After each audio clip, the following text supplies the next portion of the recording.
Hello friends, welcome to History Simplified for IAS. Today we will continue our chapter Mahajanpads, and the next topic in this chapter is second urbanization. Second urbanization of 6th century BC.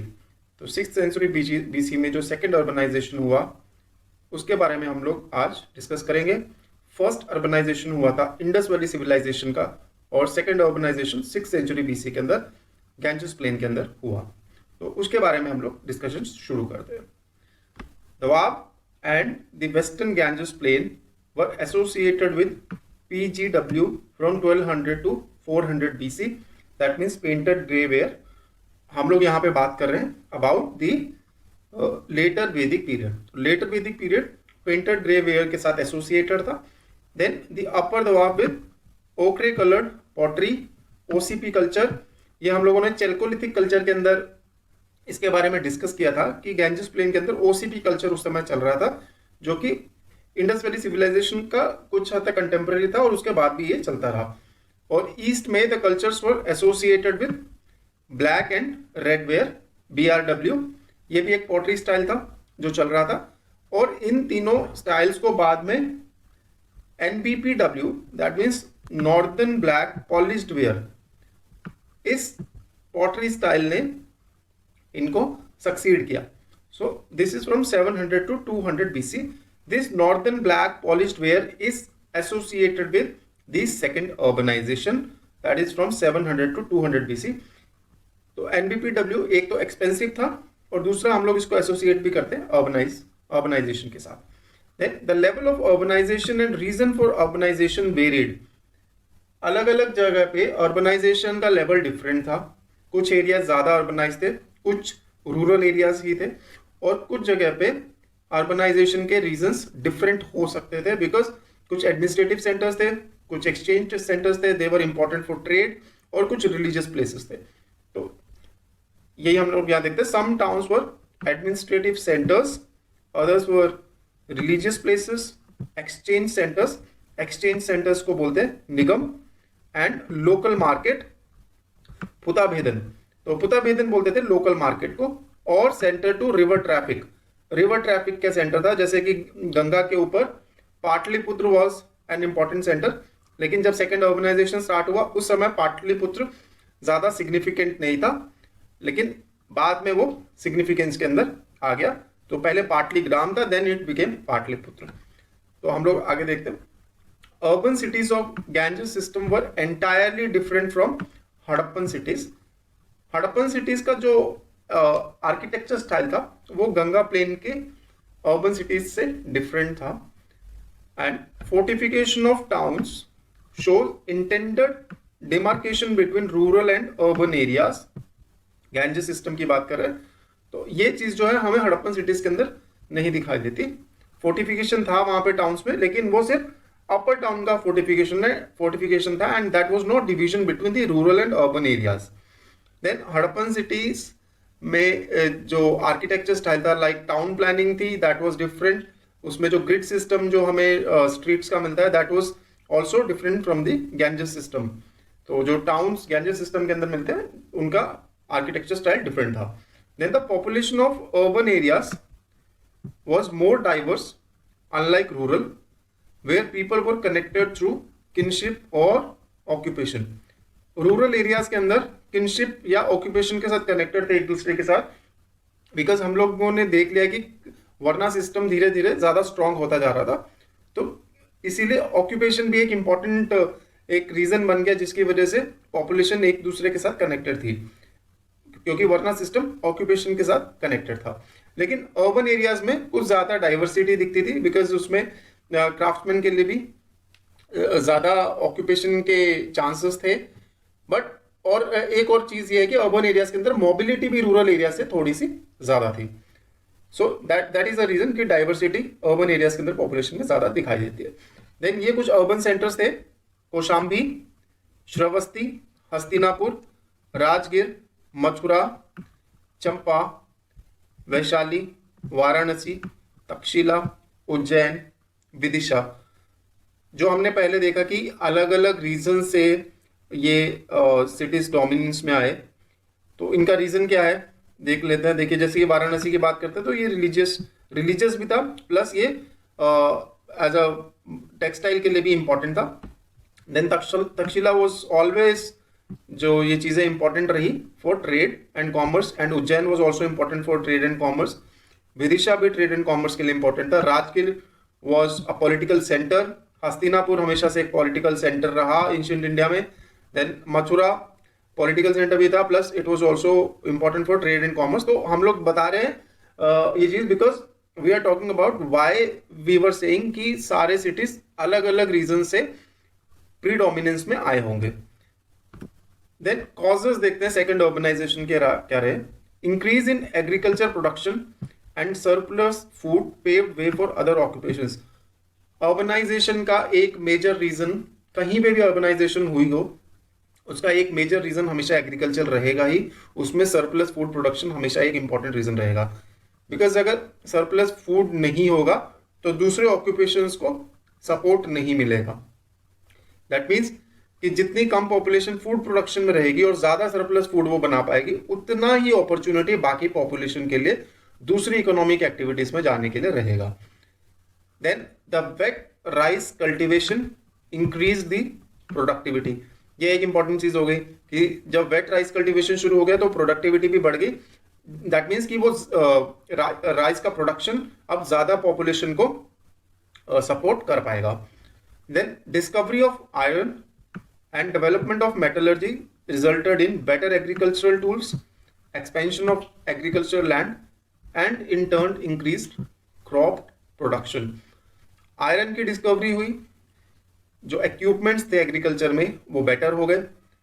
तो better agriculture tool होने की वजह से क्या होगा कि agriculture land का expansion होगा, बिकॉज टूल से फॉरेस्ट की क्लियरिंग जो है वो ज्यादा इजी हो जाएगी।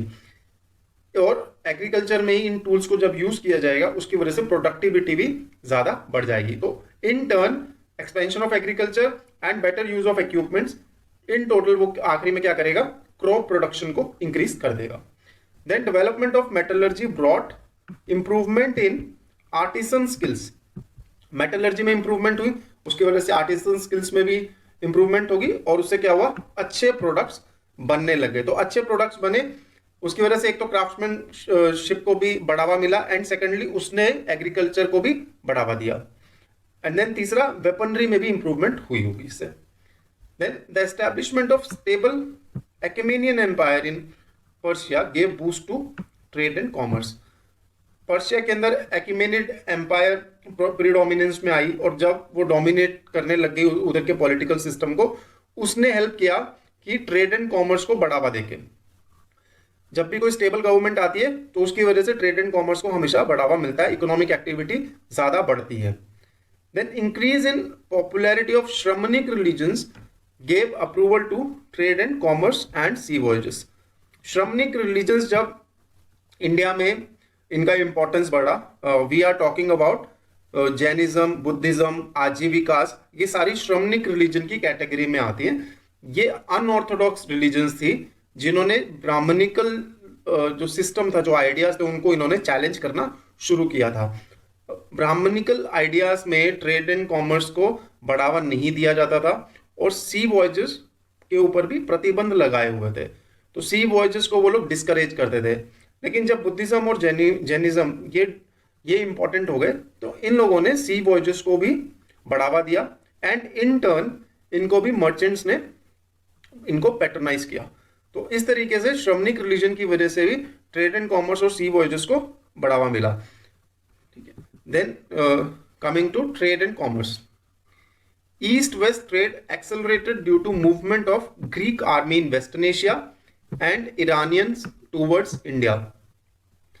हमने महाजनपद जब हम लोग देख रहे थे, डिस्कस कर रहे थे, उसमें हमने गांधार का डिस्कशन किया था कि एक्मेनियंस ने बाद में गांधार को कैप्चर कर लिया था and it became one of the provinces under the Achaemenian empire. इसकी वजह से क्या हुआ, जो रिलेशन था नॉर्थ वेस्टर्न इंडिया में और पर्शिया के अंदर वो बढ़ गया, जिसकी वजह से ट्रेड एंड कॉमर्स को भी बढ़ावा मिला। प्लस वेस्टर्न एशिया में ग्रीक आर्मी का मूवमेंट बढ़ने की वजह से कुछ एरियाज ग्रीक आर्मी के अंडर में चले गए वेस्टर्न एशिया के। दैट वाज द रीजन इनका रिलेशन इंडिया से भी बढ़ गया और उसकी वजह से ट्रेड रिलेशन दोनों कंट्रीज में, that means Roman side and Greek side और बाकी जो यूरोपियन पार्ट थे उनके साथ इंडिया का रिलेशन, ट्रेड रिलेशन बढ़ गए. Then trade between north India and peninsula initiated, which is evident from the presence of NBPW and punch marked coins. क्योंकि नॉर्दर्न इंडिया की पॉटरी स्टाइल था NBPW और पंच मार्क्ड कॉइन्स भी circulation में थे north India में. तो इनको जब पेनिनसुला में इनको ये पाए गए, NBPW पॉटरी अगर पेनिनसुला में पाई जाती है और पंच मार्क्ड कॉइन्स वहां पे मिलते हैं, तो that means there were trade relations between north India and peninsular India. Then ships and boats in sea and river and ox cart on land were the major means of transport. तो transport कैसे हो रहा था? Transportation का main mean था ships and boats, अगर overseas trade हो रहा है, और अगर ओवरलैंड ट्रेड हो रहा है तो उसके लिए ऑक्स कार्ट यूज हो रहे थे. Then coastal ports of Tamluk, Bhrigukachchha and Sopara became prominent.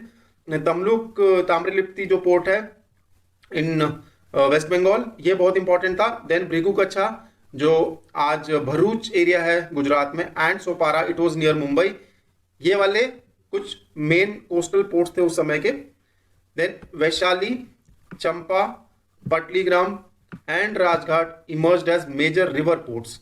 ये मेजर रिवर पोर्ट्स थे, वैशाली, चंपा, पाटलीग्राम एंड राजघाट. ये पाटलीग्राम से बाद में ये पाटलिपुत्र बना. Then major trade routes included Ujjain, Vidisha and Pratishthan. ये पैठन जो है वो प्रतिष्ठान है, Ujjain, Vidisha and Pratishthan. Then second route was Ujjain to Bhrigukachchha, Bharuch. Then third was Rajgriha, Kaushambi, Takshashila and Rajgriha, Ujjain. ये ट्रेड रूट थे जिनसे ट्रेड चल रहा था. Then Ujjain, Vidisha, Rajgriha, Shravasti, Mathura, Ayodhya, Varanasi, Kaushambi and Takshashila became major points of exchange on land route.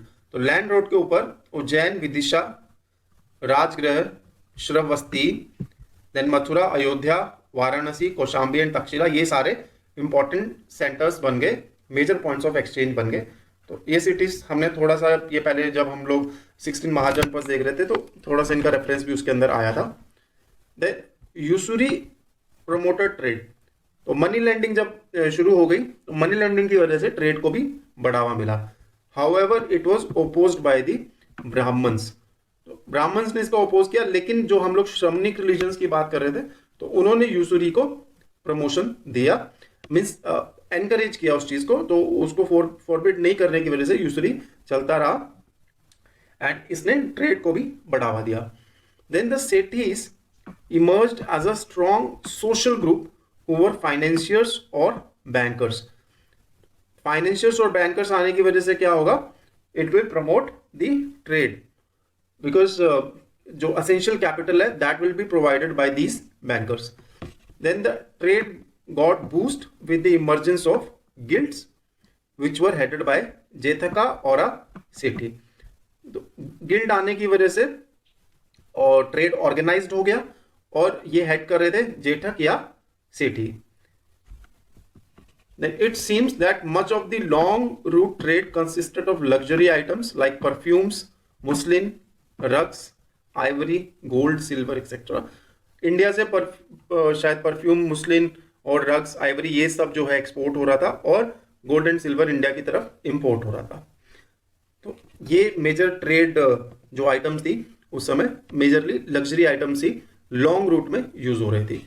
तो ये पंचमार्क कॉइन्स है, इस पर वापस आते हैं अभी पहले इसके बारे में देखने के बाद. The use of silver punchmark coins, तो ये हमारा कॉइनेज वाला भी पार्ट हो जाएगा इसमें. The use of silver punchmark coins made exchange easier. Copper punchmark coins were also in use. Punch mark coins की बात करें तो मेजरली सर्कुलेशन में सिल्वर पंचमार्क कॉइन्स थे, उसके अलावा कॉपर पंचमार्क कॉइन्स भी जो थे वो एक्सचेंज में काम में आ रहे थे. The standard punch mark coin was पाना. सिल्वर पंचमार्क कॉइन्स को पाना बोला जाता था और कॉपर पंचमार्क कॉइन को कर्षपान बोला जाता था. Punch mark coins were rectangular in shape and carried a symbol. तो रेक्टेंगुलर थे शेप में, कई बार सर्कुलर भी मिलते हैं. तो ये एक सिंबल को कैरी करते थे, but it is difficult to make out who issued the coins. Unlike later coins, it did not carry any name और पोर्ट्रेट ऑफ द इशूअर। तो इसमें देख लेते हैं, देखिए ये इसमें कोई नाम नहीं दिया गया, इस तरीके की कोई इंस्क्रिप्शन नहीं है जिसमें पोर्ट्रेट हो या कोई नाम दिया गया हो या कोई ईयर ऑफ इसको मिंटिंग का इसमें दिया गया हो। तो ये एक बिल्कुल ही प्लेन सा एक कॉइन है। तो इसमें से कुछ भी इसकी जो हिस्टोरिकल इंपॉर्टेंस इसकी हमें पता करनी थोड़ी मुश्किल है, लाइक टाइमलाइन के लिए या क्रोनोलॉजी पता करने के लिए ये ज़्यादा इंपॉर्टेंट नहीं है, but it was one of the important thing for trade, जिसने ट्रेड को बढ़ावा दिया, बिकॉज कॉइन ने एक्सचेंज को ईजी कर दिया। तो ये हमारे पास इसके कुछ कैरेक्टरिस्टिक्स हैं, ये ध्यान में रखना है कि सिल्वर पंचमार्क कॉइन्स थे, देन कॉपर पंचमार्क कॉइन्स थे, बट मेजरली जो सर्कुलेशन में था that was silver and was known as pana. उसके अलावा ये रेक्टेंगुलर शेप में था और कुछ सिंबल भी इसके ऊपर बने थे, लेकिन इसके इशूअर का नाम नहीं पता है, किसने इशू किया इसको नहीं मालूम, और कोई पोर्ट्रेट भी उसके ऊपर नहीं है, कोई नाम भी उसके ऊपर नहीं है, कोई डेट भी उसके ऊपर नहीं है। तो probably minting of coins was also an urban professional activity. तो कॉइन्स को मिंट करने में भी शायद कोई प्रोफेशनल्स रहे होंगे। तो ये हम लोग देख लेते हैं आज हमने क्या क्या डिस्कस किया इसके अंदर। तो सेकेंड अर्बनाइजेशन, हमने देखा कि किस तरीके से पॉटरी स्टाइल्स धीरे धीरे चेंज हो गए और एनबीपीडब्ल्यू ने बाकी पॉटरी स्टाइल्स को सक्सीड कर लिया। Then different type of towns were there, जिसकी वजह से अर्बनाइजेशन स्टार्ट हुआ। किस तरीके के टाउन्स थे, कोई एडमिनिस्ट्रेटिव सेंटर्स थे, कोई रिलीजियस सेंटर्स थे, कोई एक्सचेंज सेंटर्स थे, कोई लोकल मार्केट्स थे। तो इस तरीके से ये धीरे धीरे अर्बनाइजेशन स्टार्ट हुआ। Then urban cities of Ganges system के बारे में हमने देखा कि वो हड़प्पन सिटी से थोड़ा डिफरेंट थे, and we talked about various cities जो उस समय प्रोमिनेंस के अंदर थे। Then what were different causes of second urbanization, उसमें हमने देख लिया कि सरप्लस फूड का, then wet rice cultivation, then how iron was important for the second urbanization, क्योंकि इसने एग्रीकल्चर और मेटलर्जी एंड देन क्राफ्ट्समैनशिप सबको बढ़ावा दिया। And then we talked about कि श्रमणिक रिलीजन्स ने किस तरीके से इसको सेकेंड अर्बनाइजेशन को बढ़ावा दिया। Then Achaemenian empire was very important for this. Then हम लोगों ने देखा है ट्रेड एंड कॉमर्स कैसे हो रहा था, ग्रीक आर्मी वेस्टर्न एशिया में आने से और ईरानियन इंडिया की तरफ बढ़ने से ट्रेड एंड कॉमर्स जो है एक्सेलरेट हुआ। देन वी टॉक्ड अबाउट कि किस तरीके का ट्रेड रिलेशन था, शिप और बोट्स का यूज हो रहा था, ऑक्स कार्ट यूज हो रहे थे। देन कोस्टल पोर्ट्स के बारे में बात की, देन रिवर पोर्ट्स के बारे में बात की, and then we talked about major trade routes and then the major points of exchange, and then about little bit about guild, because guild का जो ज्यादा इंपॉर्टेंस आता है वो post Mauryan empire, post Mauryan period के अंदर आता है। तो जब हम पोस्ट मौर्यन पीरियड पढ़ेंगे उस समय गिल्ड को ज्यादा डिटेल में हम लोग इसको स्टडी कर लेंगे।